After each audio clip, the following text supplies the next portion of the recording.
Não, você não é mesmo? O Anderson. Você não era um professor de teologia endemoniado? Sim, senhor bispo. Quando nós chegamos na Igreja Universal, a minha mãe ouviu um papo de sacrifício e que tinha que dar tudo para a igreja e que tinha que fazer, e eu discordei de tudo aquilo.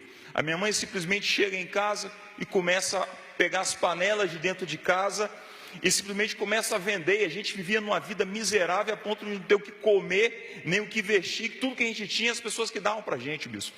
A minha mãe pega aquilo tudo, vende e vai na outra semana na igreja e coloca tudo no altar. Eu simplesmente comecei a odiar a Igreja Universal porque eu me senti lesado. Eu falei, esse povo quer tomar o dinheiro, a gente já não tem nada. Esse povo ainda quer tomar o que a gente tem. Eu falei, eu vou procurar uma igreja de verdade. Foi que eu fui para uma outra igreja. Nessa igreja eu me formei, eu estudei. Com 17 anos eu já tinha lido a Bíblia inteira. E eu me formei em teologia e comecei a dar aula. Só que o sentido do meu estudo sempre foi perseguir a Igreja Universal. Eu falei, eu tenho que tirar meus pais de lá, porque aquele falso profeta do Bispo Macedo não vai ficar com a alma dos meus pais. Eu tenho que tirar meus pais de lá. E a minha mãe, enquanto eu buscava a teologia, a minha mãe buscava a fé. Foram 10 anos nessa briga, nessa guerra com os meus pais, até o ponto de eu me preocupar tanto com a Igreja Universal que eu esqueci do meu casamento e minha esposa pede divórcio. O meu sonho, o desejo de fazer a obra na igreja, de trabalhar, de ser obreiro, de ser pastor, acabou. Porque da onde eu era, eu já não podia ser mais nada. Então eu simplesmente entrei numa depressão profunda e eu comecei a me embriagar.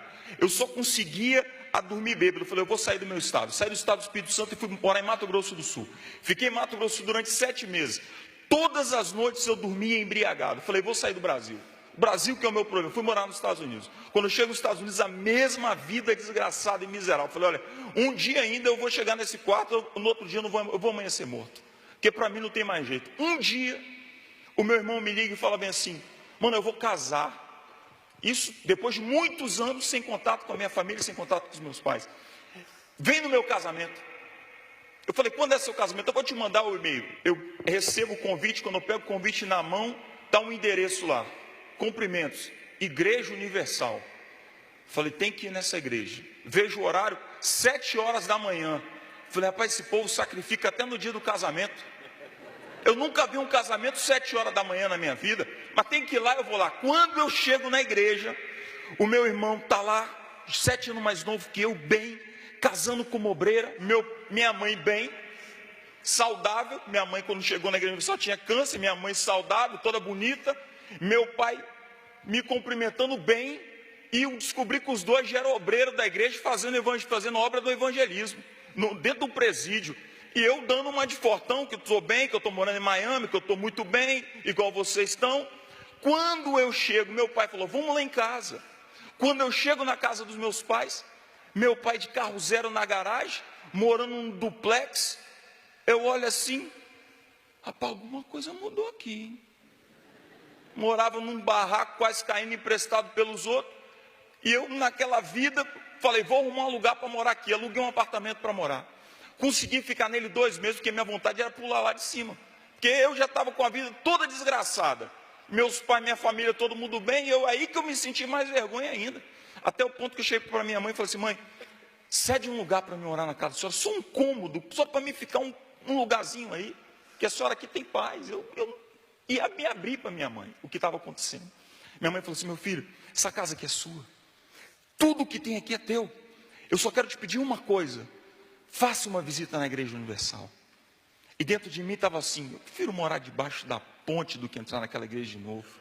Mas eu falei, mas se ela quer que eu vá lá, eu falei, não, eu vou lá sim. Eu falei, vou lá, tiro uma selfie, mando para ela e eu tenho um lugar para morar. Quando eu entro dentro da igreja, bispo, eu achei que eu seria totalmente humilhado pelas pessoas. Quando eu chego dentro da igreja, foi que eu caí em si do meu estado. Eu vi o pastor falar do altar assim, quem aqui tem o Espírito Santo? Eu levantei as 2 mãos, falei, é lógico que eu tenho o Espírito Santo. Fui batizado com o Espírito Santo, eu ainda era novo. Se quiser que eu explique o Espírito Santo no grego, no hebraico, no aramaico, eu explico para vocês. E o pastor disse assim lá do altar, se você tem o Espírito Santo, você precisa ter 3 coisas em você: fé, confiança e certeza. Eu queria a morte, bispo, eu queria me matar, eu queria acabar com a minha vida. Como é que alguém que quer morrer tem o Espírito Santo? Quando me dei por si, eu estava ajoelhado no altar, pedindo a Deus misericórdia. Eu não queria nem saber se eu estava na Igreja Universal. Eu sei que eu levantei as minhas mãos e falei: Deus, eu preciso que o Senhor mude a minha vida. Se a vida inteira eu preguei o errado, então me ensina o que é certo, porque eu preciso mudar de vida. Foi, bispo, que eu saí de lá. Eu entrei lá com vontade de morrer e saí daquela reunião naquele dia, pedindo a Deus uma oportunidade para fazer a obra dele, para ganhar almas, para que a minha vida fosse mudada. Eu entrei lá com vontade de morrer e saí com vontade de ganhar almas para Jesus. Foi então que eu sentei com os pastores e expliquei a minha situação. Falei: olha, a minha vida é assim, assim, assim. Se eu aprendi o errado, o que é certo? Foi que eu comecei a ser mentoreado na minha vida espiritual, na minha vida sentimental e na minha vida profissional. Em 6 meses, Deus revolucionou a minha história. Eu deixei de ser perseguidor para começar a ser perseguido. A partir desse dia, foi minha primeira fogueira santa para o altar. Eu cheguei e perguntei para o meu pastor: olha, eu aprendi que fogueira santa é isso, mas se isso não é fogueira santa, o que é? Ele virou para mim e falou assim: olha, fogueira santa não é dinheiro. O dia que você for para o altar com dinheiro, você vai estar dando dinheiro apenas. Você está só fazendo uma oferta, não é para ofertar. Você tem que sacrificar. E para sacrificar você precisa chamar a atenção de Deus. E você precisa agradá-lo.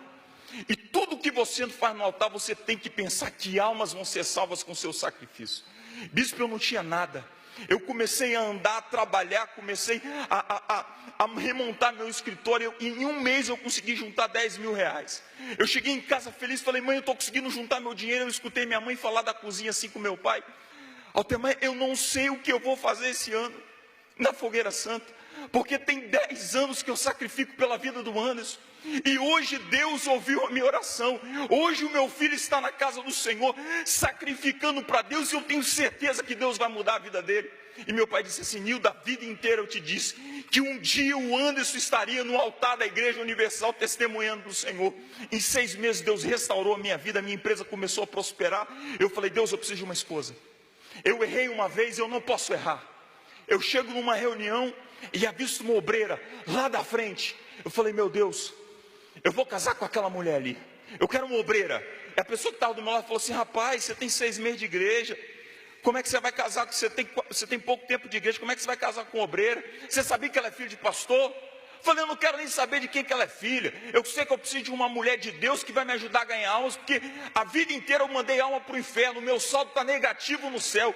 Eu preciso começar a contar para que esse quadro mude e que eu consiga subir ao céu com almas para apresentar a Deus.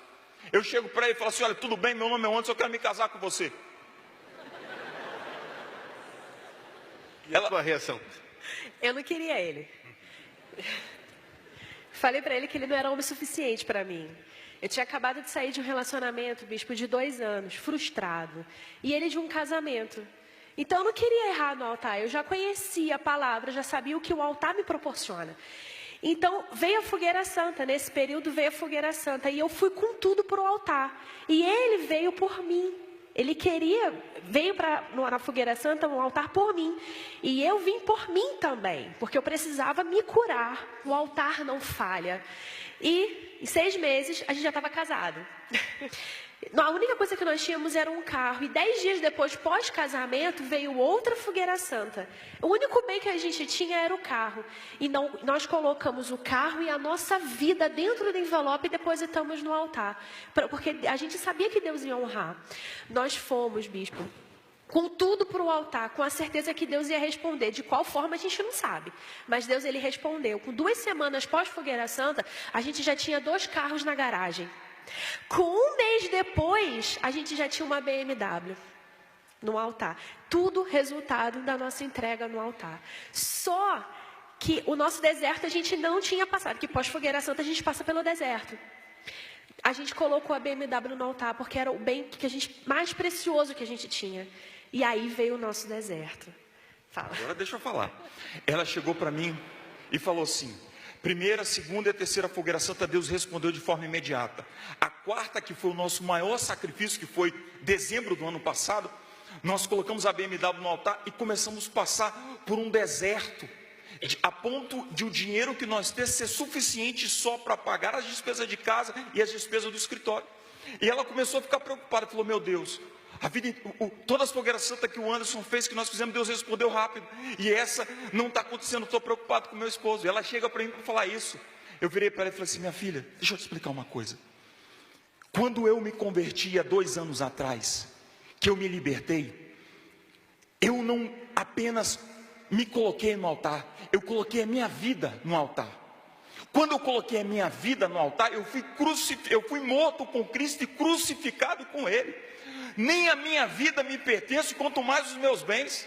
Tudo é dele, por meio dele, para ele são todas as coisas. Então, se Deus me pediu, é dele, eu tenho apenas que devolvê-lo. Então, minha amiga, você pode ter certeza que Deus vai honrar. Nós só fizemos uma oração, bispo. Eu ajoelhei com ele e falei assim: olha, nós vamos fazer uma oração que você vai ver o que Deus vai fazer nas nossas vidas. Eu cheguei para o Senhor e falei assim, isso foi em maio desse ano. Falei: Deus, a minha vida o Senhor disse que vai cuidar. Agora, eu não aceito chegar na próxima fogueira santa e não ter o que colocar no teu altar. Eu não aceito fazer um sacrifício menor do que nós fizemos o ano passado, porque almas estão morrendo e eu sou coluna na tua casa. Eu não aceito que almas vão para o inferno e eu não tenho condição de fazer alguma coisa pela tua obra. Deus de imediato nos dá uma inspiração. Nós trabalhamos com tecnologia, desenvolvemos sistemas para o Brasil, pelo mundo afora. Deus nos deu uma inspiração de criar uma empresa que processa pagamentos. O primeiro contrato que nós fechamos foi de 60 mil. Na segunda semana fechamos mais um de 140 mil. Na terceira semana fechamos um outro contrato de 640 mil. Um mês depois, nós já tínhamos mais de 1,5 milhão de contratos fechados de processamentos e nós ganhamos um percentual sobre isso. Deus nos deu condição de 1 mês pagar todas as despesas do escritório, todas as nossas despesas pessoais, e nós fomos até uma concessionária e compramos uma Volvo, o carro mais belo que tinha na concessionária, para que fosse o nosso sacrifício no mês de julho, nessa fogueira santa de Gideão. Nós preparamos essa fogueira santa e já deixamos pronta para o altar. Quando nós recebemos o envelope, Deus diz assim: esse não é o seu segundo boi. Eu falei: mas como? Eu preparei o meu melhor, o que eu tinha de mais precioso para colocar no teu altar. Foi aí que nós lembramos que eu e ela tínhamos assumido a responsabilidade de comprar um apartamento para nós, porque nós moramos de aluguel. Nós vamos comprar esse apartamento e nós começamos a juntar uma quantia em dinheiro para pagar esse. E nós fechamos o contrato e conseguimos juntar mais de 100 mil para já dar, para antecipar as parcelas do apartamento. Foi que Deus nos pediu isso. E eu cheguei para ela e falei assim: olha, além do carro, o dinheiro do nosso apartamento vai para o altar. Então eu quero te dizer o seguinte: a partir da semana que vem nós estamos a pé e vamos continuar morando de aluguel. O nosso apartamento pode esperar 3 anos para ser pago, mas as almas que estão indo para o inferno hoje não podem esperar 3 anos. E nós vamos para o altar, e nós vamos para o altar. Eu tenho certeza, bispo, que talvez 200 mil, 300 mil, que é o que a gente está fazendo hoje, para algumas pessoas aqui não é nada. Mas é o meu tudo, é o nosso tudo, é tudo que a gente tem.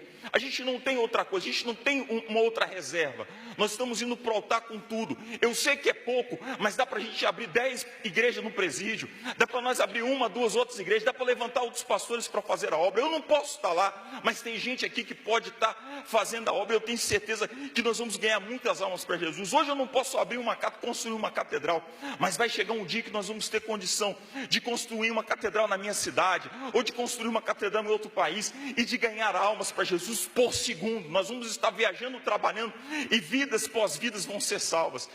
A última coisa, bispo, que eu queria pedir permissão ao senhor para dizer: eu sei que a minha mãe e o meu pai estão nesse momento assistindo a gente pelo Univer, e eu queria agradecê-la em rede mundial pelos 10 anos que ela fez de sacrifício pela minha vida. Eu queria agradecer ao meu pai, que um dia me disse que eu estaria no altar, testemunhando na Universal, e que eu disse com ele que eu estaria morto, só subiria o altar morto. E eu quero dizer que realmente eu estou morto, mas morto para o mundo e vivo para Deus. Obrigado, meu pai, obrigado a minha mãe, obrigado, Igreja Universal. Amém. Fique de pé em nome do Senhor Jesus.